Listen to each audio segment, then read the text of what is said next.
घर के अंदर जो अशुभ हो रहा है, बार बार आपके घर के अंदर लोग बीमार पड़ते हैं, हर तीसरे चौथे दिन आपका पैसा मेडिकल में जाने लगा है। मान लीजिए हॉस्पिटल में बार बार आपके घर के अंदर एक ठीक करते हैं, दूसरे को बिगड़ जाता है, तो आप मान के चलिएगा कि आपने धार्मिक केंद्र अपवित्रता के साथ अपने मन के घर के अंदर जो स्थापित कर दिया है, ये ऐसा उसका अशुभ और दुष्प्रभाव है कि आप 1000 बार मेहनत करने के बाद भी घर के अंदर आपके यहां ना पैसा दिखता है, ना बरकत दिखती है, ना तरक्की दिखती है।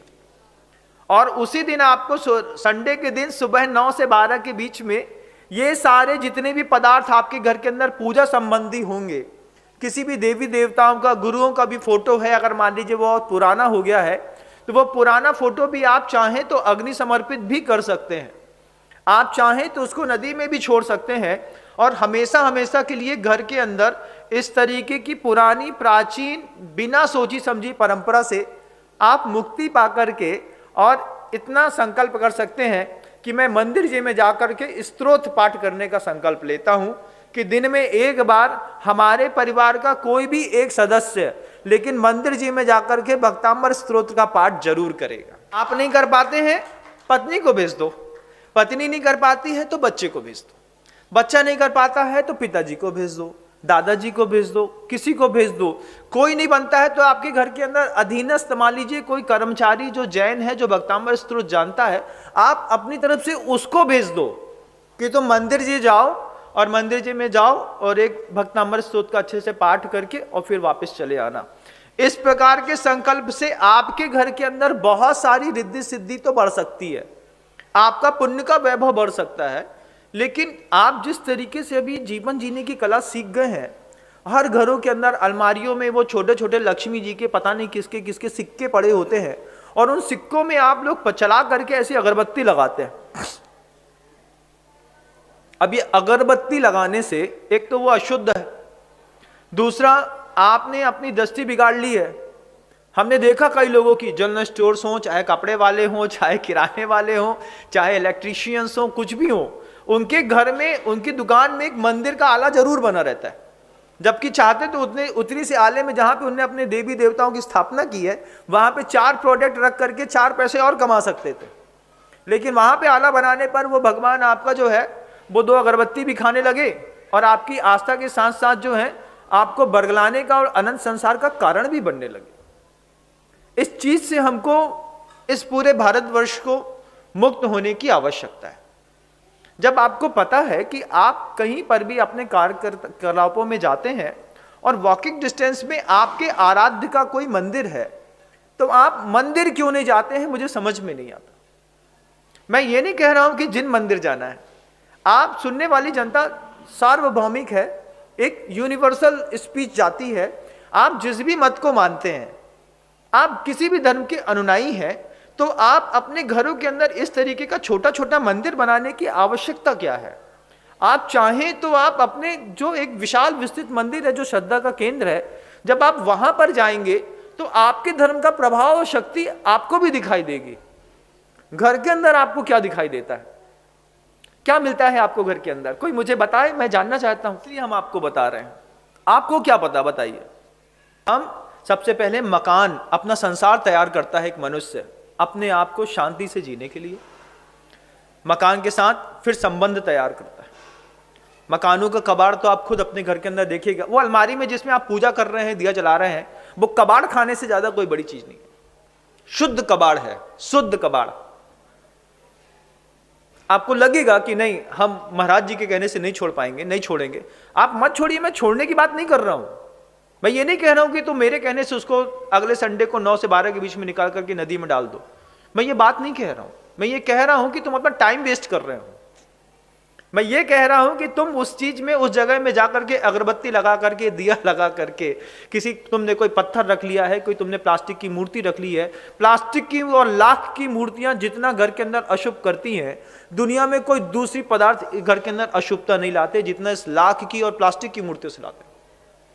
लेकिन हमने अब चूंकि महाराज जी वो 20 साल से रखी है, तो रखिए भाई, रखा है तो रखा है, उसको निकालो। उसको वहां पे आने वाली जो बुरी आत्माएं हैं, उन्हीं आत्माओं ने आपके घर के अंदर पूरी अव्यवस्था मचाना धीरे धीरे शुरू कर दिया। आप देख लीजिएगा, आप भोजन करते हैं, पत्नी ने अच्छा भोजन बनाया, लेकिन आपको ऐसे घरों में क्या होता है, सामान्य नमक डाले हुए व्यक्ति को लगता है कि इसमें मेरी पत्नी जानबूझ कर के ज्यादा नमक डालती है, जबकि वो जानबूझ के नमक ज्यादा नहीं डालती है। ये वहां का देव प्रभाव ऐसा करता है कि आपको भोजन में नमक नहीं भी डालेंगे तो नमक लगने लगेगा। आप सब्जी देखेंगे चिढ़ने लगेंगे, फिर यही बना दिया, फिर ऐसे कर दिया, फिर वैसा कर दिया, फिर नहीं खाना, फिर उठा के फेंक दिया। ऐसी आपकी अशुभ की कई क्रियाएं बंधु इस संसार में हो रही हैं। आदमी संसार में अपने मन की शांति के लिए संसार में नाना प्रकार की वस्तुओं का एकत्रीकरण करता, फिर संबंधों का एकत्रीकरण करता है। आपके जीवन को संवारने के लिए सिर्फ मंदिर ही नहीं है, मंदिर के साथ गुरु भी हैं, पुस्तक भी है, फिर वो ज्योतिषाचार्य भी है, फिर वो बाबा साहब का दरबार भी है। इन सब से आपको मुक्ति ना मिलेगी तो आप अपनी मंदिर और मस्जिद से हट करके किसी खेत में जाकर के एक पत्थर गाड़ के चले आएंगे, और फिर आप शनिवार को वहां पे जाकर के एक दिया जला करके चले आएंगे। फिर आपको लगेगा इससे हमारा भला होता है। कई लोगों की आदत पड़ जाती है वो दुकानों में ऐसा पैर छूने की। वो क्या देवशास्त्र गुरु है क्या? क्या क्या है वो?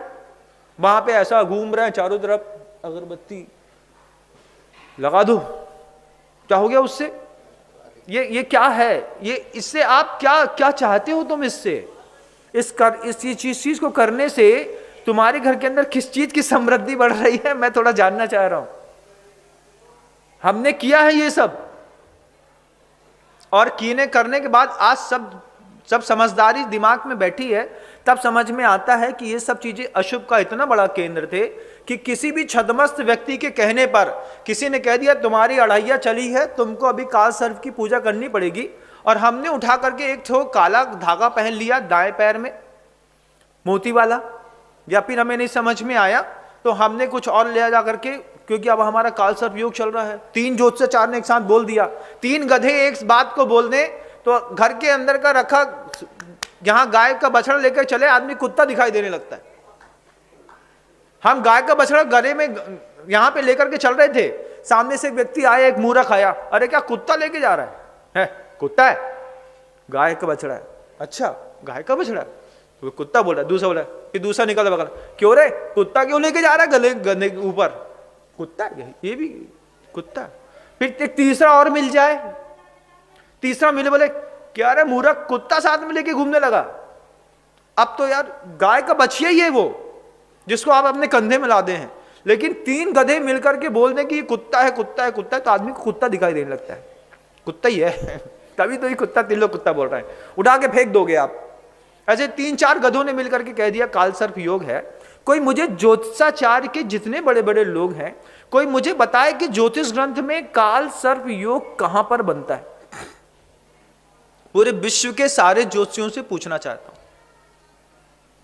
ज्योतिषों में, नक्षत्रों में, व्यवस्थाओं में काल योग की व्यवस्था है और एक सर्प योग अलग अलग है। 2 अलग अलग योग बनते हैं, एक काल योग अलग बनता है, एक सर्प योग अलग बनता है।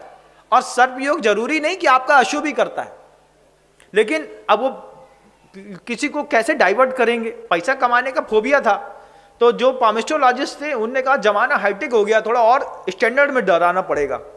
तो भैया वो शनिवार की कालाष्टमी है और आपका काल सर्प योग है और 7.5 लगी है और केतु जो है वो 7वें स्थान पे है और शरीर का कलर काला है और आपके काले यहाँ पे काला तिल निकल आया है 3 दिन पहले, आप देख लीजिए, अब आपके साथ बहुत अशुभ होने वाला है। अब यही बात दूसरे गधे ने बोल दी, तीसरे गधे ने भी बोल दी। अब तो भैया क्या करें? बोले 21,000 की छोटी सी पूजा है, सब ठीक हो जाएगा। कुछ नहीं करना था, उसको अपने बच्चे की पेमेंट फीस भरनी थी, तो उसने तुमको धर्म के नाम पे उल्लू बनाया और तुम बन गए। और प्रॉपर निकलता है। इन सबका कितना अच्छा उपाय है जैन दर्शन में। आपको लगता है कहीं पर भूत व्यंतर का स्थान बना हुआ है, आप निस्सही निस्सही निस्सही मुंह से बोलिए, आगे बढ़ जाइए। 3 शब्द हैं पूरी दुनिया में किसी भी व्यक्ति के लिए। महाराज जी हमारी लड़की को भूत चढ़ गया, तो गलती की होगी, किसी पेड़ एड़ के नीचे जा करके उसने कभी कोई अपवित्रता का वातावरण बना दिया होगा, जिसके कारण वहां का जो व्यंतर देव है वो रुष्ट हो गया होगा। एक छोटा सा उपाय प्रकल्प करें, घर के अंदर भी अंधेरे कमरे में अपने घर में भी घुसने से पहले 3 बार निस्सही निस्सही निस्सही बोलना पड़ता है। ये असही और निस्सही की व्यवस्था अगर आपने सीख ली तो दुनिया में कोई भी शक्ति आपको परेशान नहीं कर सकती।